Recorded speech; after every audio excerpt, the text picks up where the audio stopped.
मैं जहां भी गया क्षेत्र में, वहां पर मुझे छात्र नौजवान मिले, उन्होंने यही मांग की थी कि एग्जाम दोबारा किए जाएं। परीक्षा जिस तरीके से सुरक्षा के इंतजाम में होनी चाहिए थी वैसी नहीं हुई है। मैं आगरा उतरा, आगरा में मुझे बड़े पैमाने पर छात्र मिले। आगरा से मैं जलेसर गया, वहां पर छात्र मिले मुझे। हर गांव से बच्चे निकल कर के आए और उनके हाथ में तख्ती थी या कागज पे लिखे हुए थे कि परीक्षा रद्द होनी चाहिए। मैं मुरादाबाद गया, मुझे मुरादाबाद में मिले। मुजफ्फरनगर में गया तो मुजफ्फरनगर में मिले मुझे। केवल सरकार की ये परीक्षा नहीं, बल्कि जितनी भी परीक्षाएं अभी तक हुई हैं, ज्यादातर भारतीय जनता पार्टी की सरकार में वो पेपर लीक हुए हैं। ये लीक का खेल जो चला रही है सरकार, ये जानबूझ करके चला रही है। इनकी नियत नहीं है कि गरीब परिवार का बेटा नौकरी पा जाए, क्योंकि भारतीय जनता पार्टी के लोग ये बात जानते हैं कि गरीब परिवार के बच्चे को नौकरी रोजगार मिल जाने से उसके घर परिवार की आर्थिक स्थिति बेहतर होती है। लगातार सरकार की ये कोशिश रही है कि नौकरी नौजवान को न मिले, केवल उसका प्रचार करें। एक लंबी सूची है, अगर हम वो सूची भी देखें कि पेपर कितने लीक हुए हैं यहां पर। ये पुलिस भर्ती, जहां 60 लाख के लगभग बच्चों ने परीक्षा दी थी, ये पूरे प्रदेश में आंदोलित हो गए। इलाहाबाद में आपने देखा होगा, एआरओ आरओ की परीक्षा को लेकर के छात्र नौजवान लोक सेवा आयोग के सामने बैठ गए, धरना दिया उन्होंने।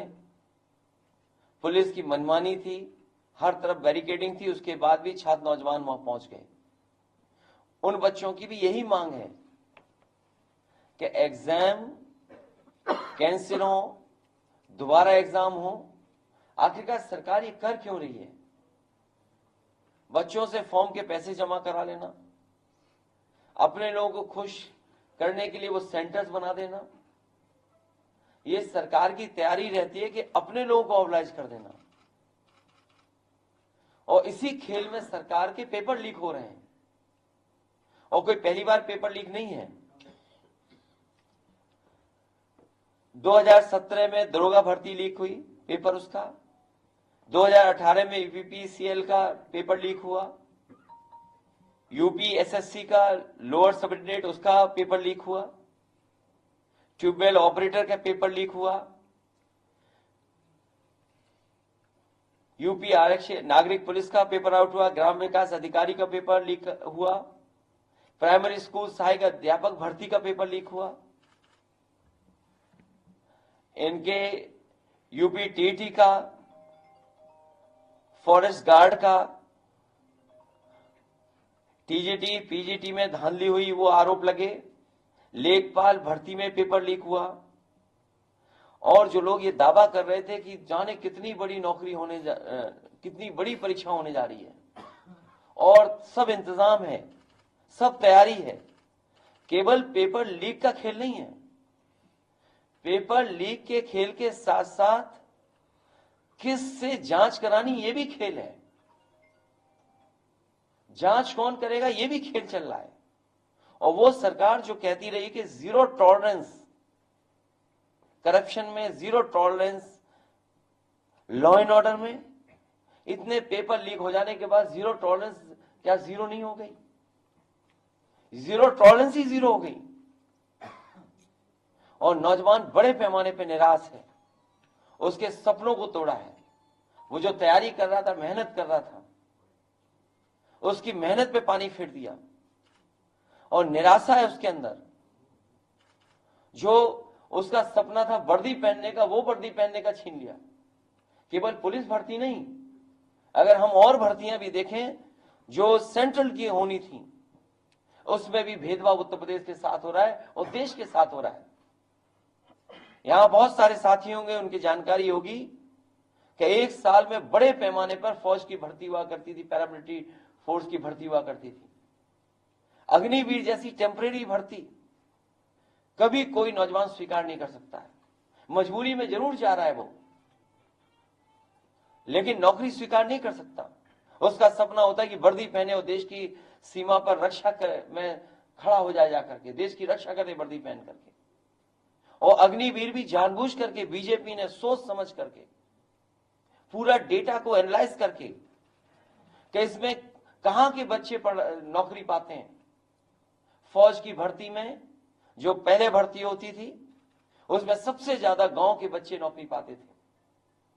इन्होंने डेटा निकलवाया, एनालिसिस की, उन्होंने देखा कि जिस परिवार का भी बच्चा नौकरी पा जाता है वो परिवार खुशहाल हो जाता है और उसकी आर्थिक स्थिति बेहतर हो जाती है। इसलिए जानबूझ करके इन्होंने वो भर्ती रोक दी और हमारे ग्रामीण बच्चों को अग्निवीर जैसी व्यवस्था में मजबूरी में गरीबी के बहाने उन्हें जाना पड़ रहा है। कोई दुनिया में गरीबी को एक्सप्लॉइट नहीं करता होगा, और वो भी अपनी सीमा की रक्षा के लिए एक्सप्लॉइट कर रहे हो। सोचो, गरीबी में एक्सप्लॉइट कर रहे हैं और उन्हें क्या अग्निवीर जैसी व्यवस्था दे रहे हैं। सुनने में आ रहा है कि जो लोग कोई रशिया गए थे रोजगार के नाम पर, उन्हें फौज में भर्ती कर करके वॉर में भेज दिया। और यही नहीं, यही लखनऊ में लाइन लगी थी जो रोजगार पाने के लिए वॉर जोन में जाना चाहते थे। तो सोचिए, नौजवान अपना पेट भरने के लिए, अपने परिवार का पेट भरने के लिए, अपने परिवार के लोगों की खुशहाली के लिए, अपने भविष्य को बेहतर बनाने के लिए वॉर जोन में भी रोजगार करने के लिए तैयार है। और तब जब ये सरकार ये कहती है कि निवेश लाएंगे, 40 लाख करोड़ का निवेश लाएंगे, दुख तब होता है। अभी कुछ दिन पहले ग्राउंड ब्रेकिंग सेरेमनी की। कोई कल्पना कर सकता है ग्राउंड ब्रेकिंग सेरेमनी केवल कोरी थी, कागजी ग्राउंड ब्रेकिंग सेरेमनी थी। कौन सा निवेश आ गया? इनकी नीयत नहीं है नौकरी और रोजगार की। और नौजवानों से मैं कहना चाहता हूं, भारतीय जनता पार्टी की सरकार रही तो भविष्य में नौकरी पाना मुश्किल होगा। नौकरी नहीं देगी सरकार। इनके लिए एग्जामिनेशन कैंसिल होना, एग्जाम कैंसिल होना ब्रेकिंग न्यूज हो सकती है, लेकिन बीजेपी के लिए शॉकिंग न्यूज है। क्योंकि 60 लाख बच्चे उनका परिवार है, और अगर हम परिवार में केवल माता पिता को जोड़ दें तो 60 इंटू 3 1,80,00,000 लोग होते हैं। ये 1,80,00,000 अगर हम 80 से डिवाइड कर दें तो 2,25,000 गिनती आती है। भारतीय जनता पार्टी ये समझ ले, ये शॉकिंग न्यूज उनके लिए है कि हर लोकसभा में 2.5 लाख वोट इससे कम हुआ है। और जब उत्तर प्रदेश में अगर एक लोकसभा में 2.5 लाख वोट कम होगा तो भारतीय जनता पार्टी की सोचो गिनती क्या होगी। दुख तब और बढ़ जाता है जब कन्नौज जैसी जगह से खबर आती है कि एक नौजवान ब्रजेश पाल, जिसने अपनी पूरी डिग्री जला करके आत्महत्या कर ली। सोचिए सरकार कैसी है जो नौकरी और रोजगार नहीं दे पा रही। क्योंकि बहुत ही इमोशनल उसने पत्र लिखा है। आखिरी वक्त में जो सोच सकता था या जिनको जो मैसेज देना चाहता था वो मैसेज देकर के वो आत्महत्या कर लिया। सोचिए सरकार क्या कर रही है। और न्यूज दबाने के लिए इनके पास बजट है, खबर न चल जाए उनके उसके लिए बजट है। इसमें भी जो 60 लाख बच्चों की नौकरी का एग्जामिनेशन कैंसिल किया, इसमें से भी पॉजिटिव न्यूज क्या निकाली जाए उसके लिए पत्रकार साथियों को मैसेज किए जा रहे हैं कि पत्रकार साथियों, ये जो नौकरी कैंसिल हुई है इसमें सरकार की कैसे बड़ाई कर सकते हो, उस दिशा में आप में कुछ न्यूज चलाइए। इससे खराब सरकार और क्या हो सकती है। इसलिए ये एग्जामिनेशन कैंसिल ब्रेकिंग न्यूज हो सकती है, लेकिन बीजेपी के लिए शॉकिंग न्यूज है। उत्तर प्रदेश का नौजवान जो पिछले इतने वर्षों से इंतजार कर रहा था, आने वाले समय में भारतीय जनता पार्टी का सफाया करेगा।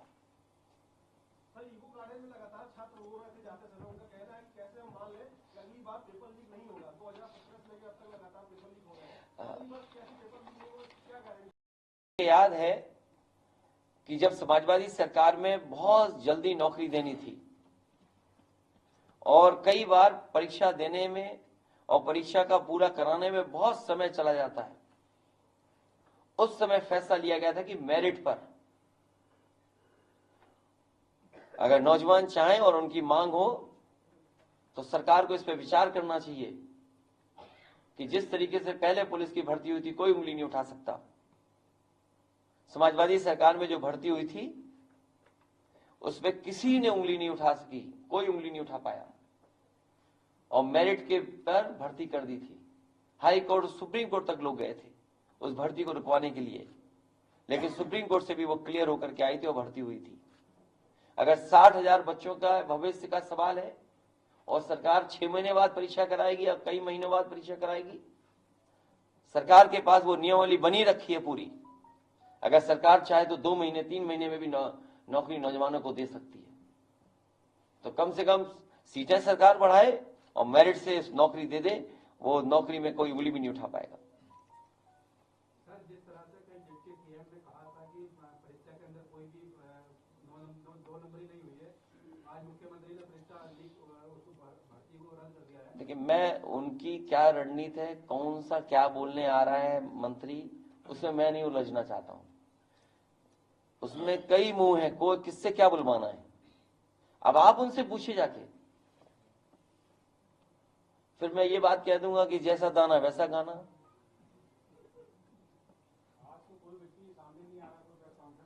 नहीं, एक जिनसे ये कहलवाया गया था कि समाजवादी लोग वैसे ही आरोप लगाते हैं, कम से कम उन्हें तो ढूंढो। एक बहुत प्रतिष्ठित चैनल था, उसमें इंटरव्यू दे रहे थे वो।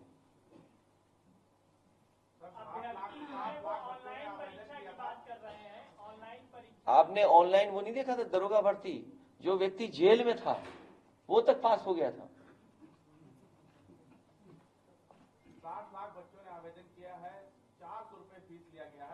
इसीलिए ये परीक्षा का खेल बंद होना चाहिए, खेल के साथ जो कमाई है इसका खेल बंद होना चाहिए। ये तो वो फीस दिख रही है, लेकिन सरकार ने इंतजाम में भी तो जाने कितना खर्च किया होगा, उसमें भी तो खेल है। जांच करा के कार्रवाई की बात कर रहे हैं। सवाल वो नहीं है, जब पहला पेपर लीक हुआ था उस समय क्या कार्रवाई की? जो पहला पेपर लीक हुआ है भारतीय जनता पार्टी की सरकार में, जो पहली परीक्षाएं हुई हैं वो लीक हुई, जब आपने जांच किसको दी? आपने कार्रवाई क्या की? क्या लीक होने पर पेपर एक ही एजेंसी को जांच क्यों जाती है? अब इस एजेंसी की कौन जांच करेगा?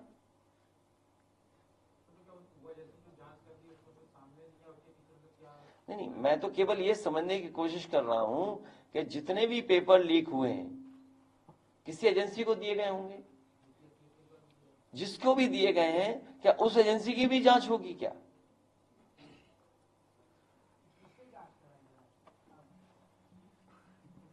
सरकार पे हटा तो जांच कर देंगे आपकी भी, उसमें क्या दिक्कत है? नहीं, मेरा सवाल ये है कि पेपर लीक हुआ, जब पहली बार लीक हुआ आपने कार्रवाई क्या की? अगर आप पहले ही कार्रवाई कर देते तो शायद इन परिस्थितियों का सामना हमें नहीं करना पड़ता। और फिर जितने भी पेपर लीक हुए हैं वो आखिरकार किस एजेंसी पे जा रही जांच के लिए? ये तो फिर सरकार से आपको पूछना चाहिए, हम तो सरकार में नहीं है ना। लेकिन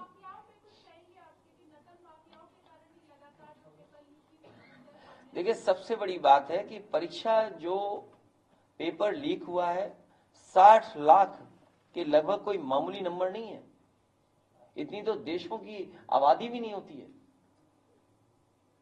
सोचिए, उनके भविष्य के साथ खिलवाड़,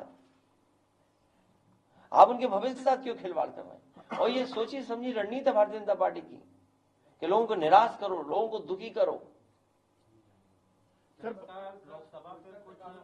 मैंने आपको गणित बताया, 60 लाख अगर हम हिसाब किताब माँ बाप को भी मिला दें तो 1 करोड़ 80 लाख होते हैं, और 1 करोड़ 80 लाख को अगर हम डिवाइड कर दें 80 से लोकसभाओं से तो 2,25,000 गिनती आती है। तो भारतीय जनता पार्टी का हर लोकसभा में इतना वोट इनके खिलाफ पड़ने जा रहा है, तो भारतीय जनता पार्टी का क्या होगा सोचिए। इसलिए ये एग्जामिनेशन कैंसिल कोई ब्रेकिंग न्यूज नहीं है सर बच्चे ये बीजेपी के लिए, शॉकिंग न्यूज है ये। सर बच्चे ये कह रहे हैं कि इतने साल हम लोग माँ बाप कर्ज लेके पढ़ाते हैं, 6 महीने बाद पेपर होगा तो सरकार कुछ रियायत देगी, कुछ तैयारी में कुछ देगी पैसे, आप कैसे? ये सब मांगों को रखा जाएगा। सरकार को इस मांगों को नौजवानों की स्वीकार करनी चाहिए। समाजवादी पार्टी कैसे खड़ी हो चुकी?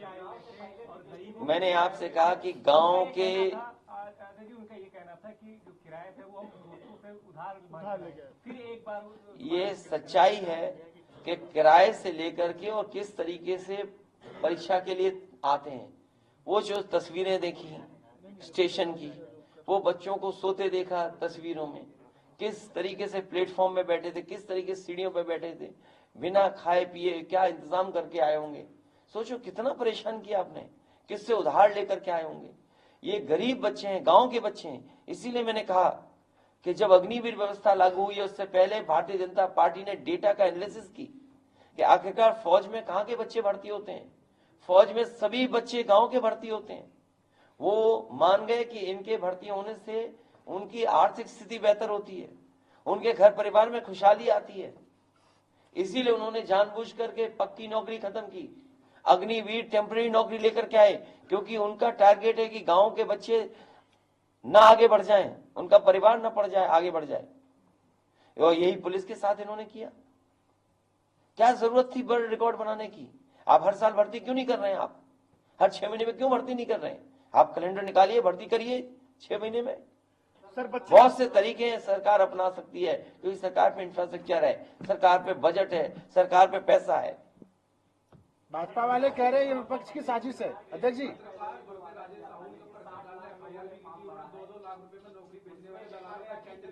एक जो वीडियो आया था जिसमें भारतीय जनता पार्टी का ही वो पदाधिकारी था या सदस्य था जो इस तरह से पैसा वसूल रहा था, जो पकड़ा गया था, वो इसलिए हो गई क्योंकि सरकार अपना छिपाना चाहती। जो सरकार प्रेस के लोगों पर दबाव बनाई वो लुटाने सरकार है। इसीलिए मैंने कहा कि सरकार दे रही है दाना, फिर गाओ उसका गाना, और नहीं गाओगे गाना तो जाओगे साहू जैसे जेल में।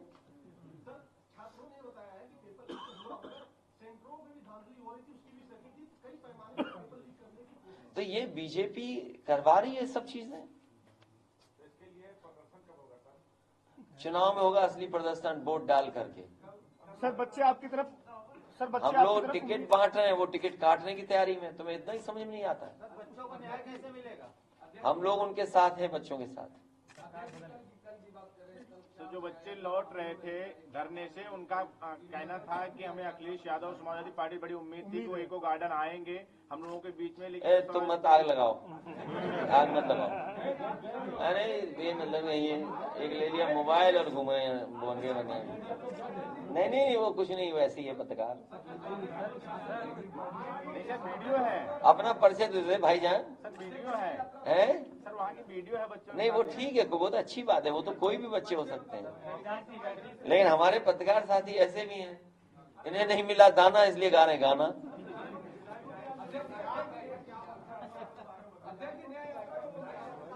विधायकों की बैठक है, सब जीतेंगे। न्याय यात्रा में शामिल हो रहे हैं। मैं कल न्याय यात्रा में शामिल हुआ, वो पीडीए यात्रा होगी। विधायकों की बैठक में बोल दिया सर। मैं हालांकि जो मांग थी उस बच्चे की जो आत्महत्या किया है ब्रजेश पाल कन्नौज का, उसको सरकार से मांग करता हूं कि अगर इस तरह की आत्महत्या कर रहे हैं बच्चों, सरकार मदद करे, 1 करोड़ रुपए की मदद करे सरकार परिवार की। नहीं, विधायकों की बैठक हुई है, सब संकल्प लेके गए, जिताएंगे सब चीज।